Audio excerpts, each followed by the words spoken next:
بسم اللہ الرحمن الرحیم۔ السلام علیکم۔ جنزادہ کس نمبر 6۔ اور پھر ایک دن اس نے اس کا اظہار بھی کر دیا۔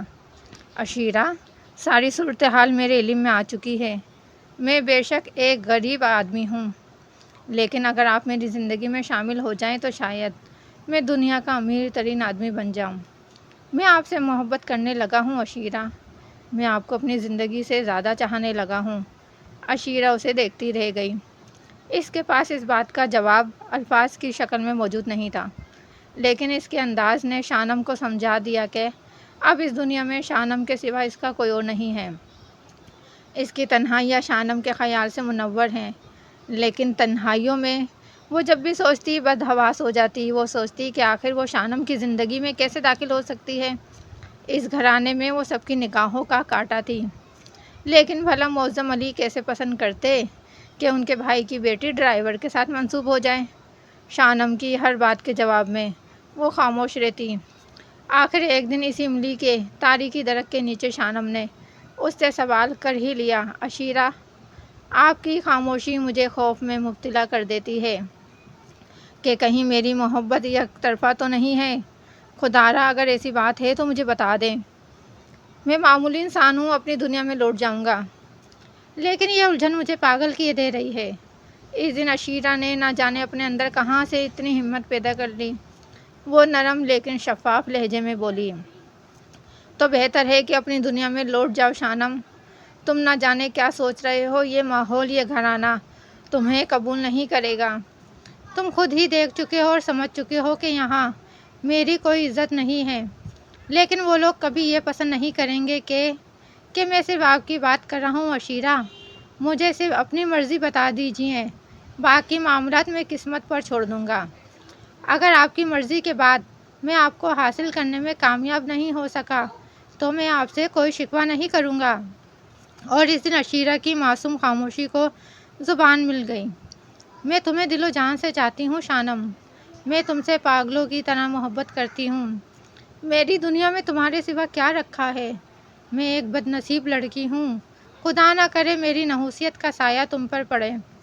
یہاں سے نوکری چھوڑ دو، کہیں اور چلے جاؤ، کہیں یہ ظالم لوگ تمہاری بھی زندگی خراب نہ کر دیں۔ وہ دیوانی ہو گئی اور اس نے شانم کا سر اپنے سینے میں بھینچ لیا، اور شانم کے ہونٹوں پر مسکراہٹ پھیل گئی۔ خدا کرے تمہاری پوری زندگی مجھے مل جائے عشیرہ، تم خود کو منحوس کیوں کہتی ہو؟ وہ بڑے اعتماد سے مسکراتا ہوا بولا، تم ان لوگوں کو نہیں جانتے ہو شانم، تم ان لوگوں کو نہیں جانتے۔ عشیرہ سسکیاں لیتی ہوئی بولی، ایسی بات نہیں ہے، بلکہ یہ سب لوگ مجھے نہیں جانتے عشیرہ۔ اب تم باقی معاملات مجھ پر چھوڑ دو، جو کچھ کروں گا میں کر لوں گا۔ تمہارا کام صرف اتنا ہی تھا کہ تم مجھے اپنے دل کی بات بتا دو، باقی ذمہ داری میری ہے۔ شانم کے لہجے میں بڑا اعتماد تھا، اور نہ جانے یہ اعتماد کس طرح عشیرہ کے دل میں بھی منتقل ہو گیا۔ اسے یوں لگنے لگا جیسے شانم واقعی کچھ کر ہی لے گا۔ اس احساس کے ساتھ اس کے اندر ذرا سی بے باکی پیدا ہو گئی تھی۔ دوسرے دن دوپہر کو جب املی کے درخت کے نیچے ان کی ملاقات ہوئی تو شانم کے ہونٹوں پر ایک عجیب سی مسکراہٹ پھیلی ہوئی تھی۔ وہ غور سے شانم کو دیکھنے لگی، پھر نظریں جھکا کر بولی، تم بہت خوش ہو شانم؟ ہاں عشیرہ، میری تو زندگی کا مقصد ہی تم ہو۔ تمہیں نہیں معلوم کہ میں نے تمہارے لیے کس طرح جدوجہد کی ہے۔ عشیرہ نگاہ اٹھا کر اس کی طرف دیکھنے لگی، پھر بولی، مگر اب ہوگا کیا؟ معصوم سی لڑکی، یہ حقیقت ہے کہ میں نے تم سے زیادہ سیدھی سادی لڑکی اور کوئی نہیں دیکھی۔ تمہارے منہ سے آج تک وہ نہیں نکلا جس کی میں توقع کر رہا تھا۔ عشیرہ نے سادہ سی نگاہوں سے اسے دیکھا اور بولی، کیا؟ کچھ نہیں، یہ بعد میں بتانے والی بات ہے۔ میں پھر وہی سوال کر رہی ہوں کہ اب ہوگا کیا، اور میں پھر تمہیں وہی جواب دے رہا ہوں کہ یہ تمہاری نہیں میری ذمہ داری ہے۔ وقت کی ہر شاخ ہماری طرف جھکے گی اور ہم آخرکار اپنی منزل پا لیں گے۔ میں تم سے شادی کر لوں گا عشیرہ، اور پھر ہم دونوں مل کر رہیں گے۔ عشیرہ نے عجیب سی نگاہوں سے اسے دیکھا اور پھر بولی، شانم، اب تو میں تمہارے بارے میں بہت کچھ سوچنے لگی ہوں، اور بعض اوقات طرح طرح کے خیالات میرے دل میں آتے ہیں۔ مجھے نہیں بتاؤ گے عشیرہ؟ شانم نے کہا، کیا بعد میں بھی تم یہیں اس گھر میں رہو گے، ان لوگوں کے ڈرائیور بن کر؟ یہ سب اس بات سے خوش تو نہیں ہوں گے؟ پہلی بات تو یہ ہے کہ ہماری منزل ملنا ہی مشکل ہو جائے گی۔ دوسری بات یہ کہ طاہرہ بیگم اور مشیرہ بیگم دونوں ہماری بدترین دشمن رہیں گی اور انہی کے اثرات دوسروں پر بھی رہیں گے۔ نظم اور نثر بہت بری ہیں، کسی کی بے عزتی کرنے سے بھی نہیں چوکتی۔ میں نے تو خیر ان کے درمیان کافی وقت گزار لیا ہے، لیکن اگر انہوں نے تمہاری بے عزتی کی تو مجھے بہت دکھ ہوگا، میں برداشت نہیں کر سکوں گی۔ تم کیا چاہتی ہو عشیرہ؟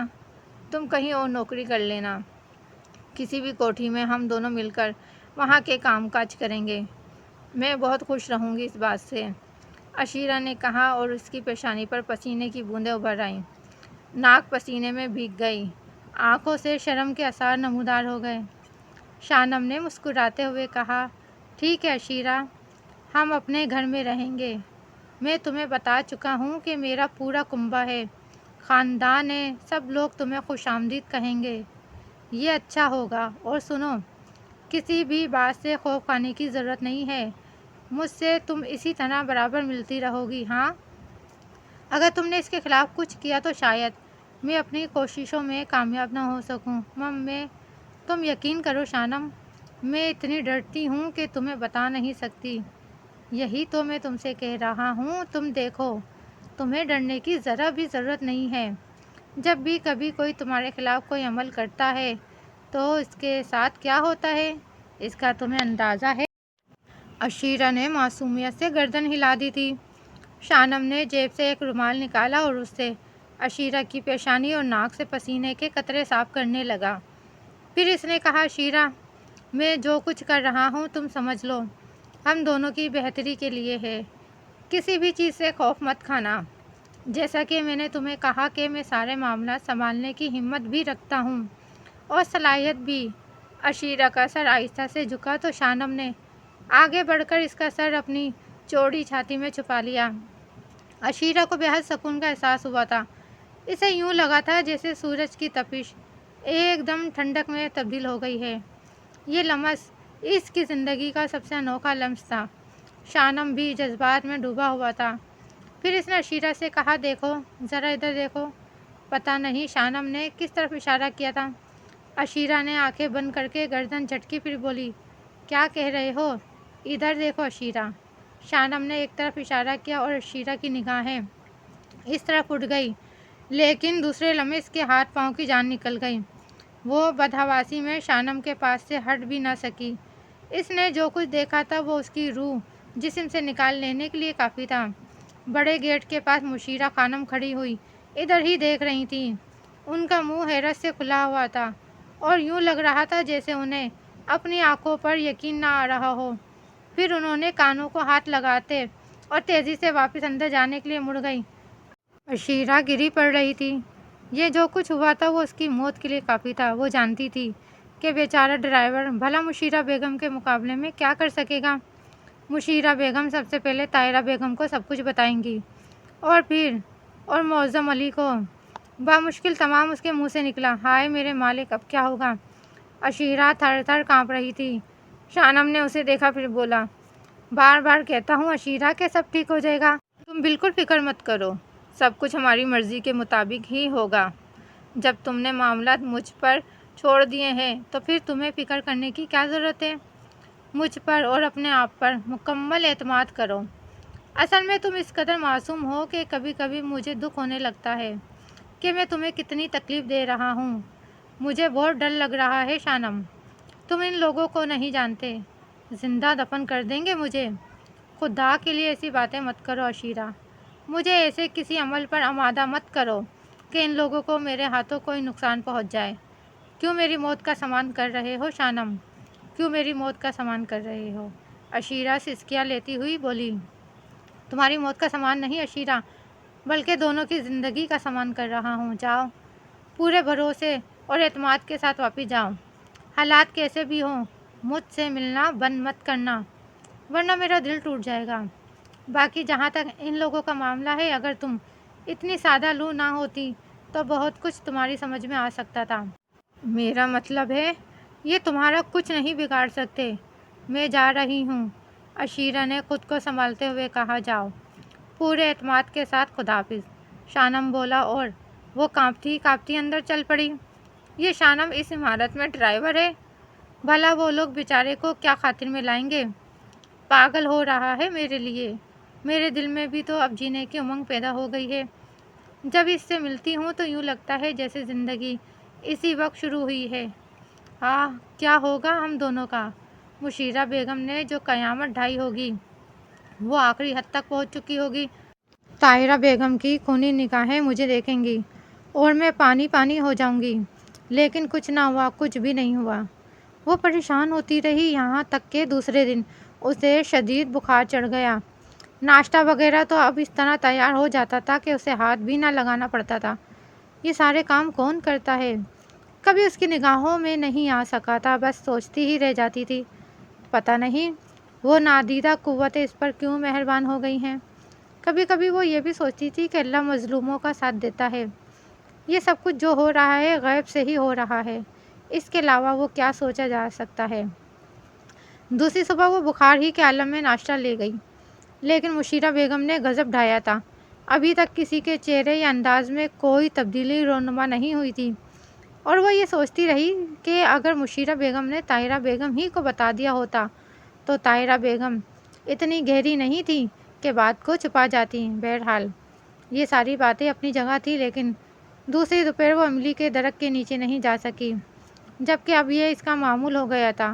اسے اب بھی بخار تھا، دوپہر کا وقت تھا، وہ بری طرح بے چین تھی کہ اچانک ہی دروازہ کھلا اور شانم اس کے کمرے میں گھس آیا۔ وہ بری طرح اچھل پڑی تھی۔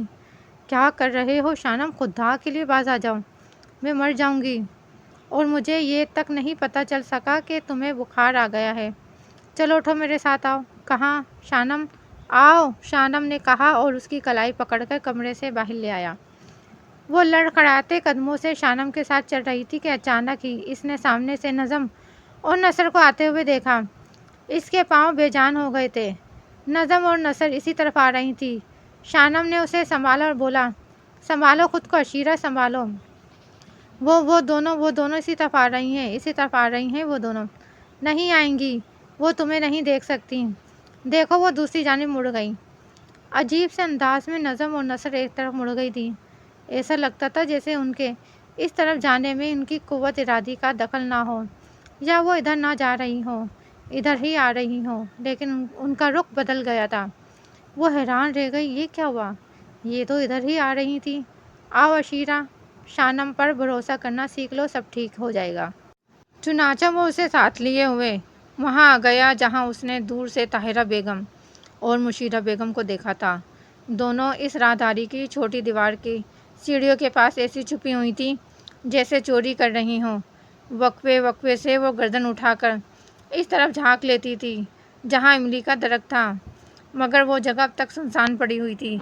مشیرہ اور طاہرہ بیگم کو دیکھ کر ایک بار پھر عشیرہ نڈھال ہونے لگی تو شانم نے کہا، یہ لوگ ہمیں تلاش کر رہی ہیں، کیا سمجھی؟ اگر جاننا چاہتی ہو تو میں تمہیں ان کے کمرے میں لے چلوں؟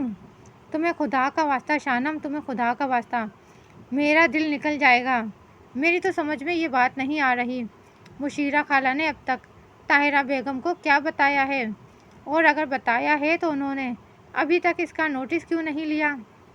تم بلا وجہ ڈر رہی ہو، میری سمجھ میں نہیں آتا میں تمہیں کس طرح سمجھاؤں۔ وہ تمہارا کچھ نہیں بگاڑ سکتی، تم نے دیکھ ہی لیا ہے کہ جب بھی وہ تمہارے خلاف کچھ کرتی ہیں ان کے ساتھ کوئی نہ کوئی حادثہ ہو جاتا ہے۔ میں تو اسے اللہ کا کرم سمجھتی ہوں، اللہ کو میری بے بسی پر رحم آ گیا، پتہ نہیں یہ سب کیسے ہو جاتا ہے۔ میں تمہیں کیا بتاؤں شانم، میرے ساتھ بڑے عجیب و غریب واقعات پیش آ رہے ہیں، کبھی کبھی تو میری سمجھ میں کچھ آتا ہی نہیں ہے۔ اس میں کوئی شک نہیں ہے تم پر اللہ کا کرم ہے، شانم نے مسکراتے ہوئے کہا۔ حقیقت بھی یہی تھی، پتہ نہیں کس طرح مشیرہ بیگم نے جو کچھ دیکھا تھا اسے اپنے دل میں رکھا تھا، حالانکہ یہ ان کی فطرت نہیں تھی، لیکن انہوں نے صبر کیا تھا، برداشت کیا تھا۔ البتہ دوسرے دن وہ وقت پر طاہرہ بیگم کے پاس پہنچی تھی۔ طاہرہ بیگم، کہیں بات پرائی ہوتی ہے، عزت 2 منٹ میں جاتی ہے، وہ جو کہتے ہیں نا کہ پہلے بات کو تول پھر بول۔ کبھی کبھی چھوٹا منہ بڑی بات ہو جاتی ہے، توبہ توبہ باجی، آج تو یوں لگتا ہے جیسے آپ نے محاوروں کی کتاب کھول لی ہے۔ ارے طاہرہ، میرا جی جانتا ہے رات بھر سینہ کھولتا رہا ہے، پتہ نہیں کس مشکل سے یہ آگ برداشت کی ہے، لیکن بی بی کچھ کہتے ہوئے ڈر ہی لگا مجھے، کہیں ایسا نہ ہو آنکھوں والی ہو کر اندھی کہلاؤں۔ تم ذرا تیار ہو جاؤ، تھوڑا سا وقت گزر جانے دو، دھوپ چڑھ جانے دو، پھر میں تمہیں ایک تماشا دکھاؤں گی۔ کیسا تماشا؟ مشیرہ باجی کچھ اتا پتہ تو دیں۔ طاہرہ بیگم نے کہا۔ نہ بی بی نہ، پہلے آنکھوں سے دیکھ لو، اس کے بعد عمل کرو۔ مشیرہ بیگم ایسی ہی پہلیاں بجھاتی رہیں۔ پھر وہ وقت جب انہوں نے عشیرہ کو شانم کے ساتھ دیکھا تھا آ گیا اور وہ طاہرہ بیگم کو لے کر چل پڑیں۔ مشیرہ باجی بات کیا ہے؟ کچھ بتائیں تو صحیح۔ ابھی دودھ کا دودھ پانی کا پانی ہوا جاتا ہے۔ توبہ ہے، پتہ نہیں کیا دکھانا چاہتی ہیں مجھے۔ اور پھر مشیرہ بیگم انہیں اس دیوار کے پاس لے آئی تھی جہاں سے املی کے درخت کے نیچے جھانکا جا سکتا تھا، اور انتظار کرتی رہی تھیں، مگر انہیں کیا معلوم تھا کہ ان کی اس چوری کو پکڑ لیا گیا ہے۔ عشیرہ کی ہمت تو نہیں ہوئی تھی کہ شانم کے ساتھ طاہرہ بیگم کے کمرے تک جائے اور ان کی بات سنے۔ اس نے کہا تھا، شانم مجھے جانے دو، میرے ہاتھ پاؤں پھول رہے ہیں، ویسے بھی مجھے بخار ہے۔ کوئی بخار نہیں ہے، ایک گلاس ٹھنڈا پانی پی لو، سب ٹھیک ہو جائے گا۔ تم جاؤ، تمہیں خدا کا واسطہ تم جاؤ۔ ٹھیک ہے، میں جا رہا ہوں، تم زیادہ پریشان نہ ہو، شانم نے کہا تھا۔ مشیرہ بیگم بہت دیر تک انتظار کرتی رہی تھی، مگر وقت گزرتا رہا، یہاں تک کہ طاہرہ بیگم بھی جھنجھلا گئیں۔ مشیرہ باجی پلنگ لے آتے ہیں، یہاں ڈال کر بیٹھ جاتے ہیں، آپ پتہ نہیں کیا دیکھنا چاہتی ہیں۔ آؤ بی بی آؤ، میں نے اسی لیے کہا تھا نا کہ تقدیر کا کوئی بھروسہ نہیں ہے۔ بات زبان سے نکلی پرائی ہوئی۔ آ جاؤ، چھوڑو، اللہ مالک ہے، آج نہیں تو کل صحیح۔ وہ طاہرہ بیگم کے کمرے میں آ گئی۔ ان کا چہرہ لال ببو کا ہو رہا تھا۔ ہانپتی کانپتی پلنگ پر بیٹھ گئی۔ طاہرہ بیگم، پتھر کی سر رکھی ہوئی ہے، کل سے میں نے سینے پر کھایا پیا تک نہیں جا رہا۔ ارے اللہ کا غضب، گھر کی عزت اس طرح خاک میں مل رہی ہے، کبھی خواب میں بھی نہیں سوچا تھا۔ ارے طاہرہ بیگم پہلے ہی کہتی تھی، یہ حسن و جمال ایسے ہی نہیں بڑھ رہا ہے، اس کے پیچھے کچھ ہے۔ غضب خدا کا، یہ تو ناک کاٹ کر ہاتھ میں رکھنے والی بات ہوئی۔ کہے جائیے، کیا ہو گیا ہے آخر؟ کیا نظم اور نثر نے کوئی غلط قدم اٹھایا ہے؟ ارے توبہ، ان نیک بچیوں کا نام کیوں لے رہی ہو؟ گھر میں ہے نا ایک، سب کی کسر پوری کرنے کے لیے۔ کون؟ کیا عشیرہ؟ ہاں بی بی ہاں، انہی کی بات کر رہی ہوں، مگر کل توبہ، کوئی بہت بڑی غلط فہمی ہو گئی ہے آپ کو مشیرہ باجی۔ بی بی تقدیر اچھی ہے کمبخت کی، کل سے برداشت کر رہی تھی کہ آنکھوں دیکھی بات ٹھیک ہوتی ہے، پر آج وہ نہیں ہوا جو کل میں نے اپنی آنکھوں سے دیکھا تھا۔ خدا کے لیے مشیرہ باجی کیوں میرا بلڈ پریشر بڑھا رہی ہیں؟ بتا دیجیے کیا دیکھا آپ نے، کیا ہوا؟ کیا عشیرہ نے؟ بی بی عشق کر رہی ہیں، عشق؟ اللہ کسی کو نہ دکھائے، ماں باپ ہوتے تو شرم سے زمین میں گڑ جاتے۔ جو منظر میں نے دیکھا ہے تمہیں بتاؤں تو نہ جانے کیا سے کیا ہو جائے۔ کس سے عشق کر رہی ہے؟ یہاں کوٹھی میں، وہ تو باہر بھی نہیں جاتی، یہی تو مزے کی بات ہے۔ اس کہانی کا اگلا حصہ نیکسٹ ویڈیو میں ملاحظہ کیجیے۔ مزید اس طرح کی اچھی سٹوری سننے کے لیے اور سچے واقعہ سننے کے لیے ہمارے چینل کو سبسکرائب کیجیے، ویڈیو کو لائک اور شیئر کیجیے۔ اپنا بہت سارا خیال رکھیں۔ اللہ حافظ۔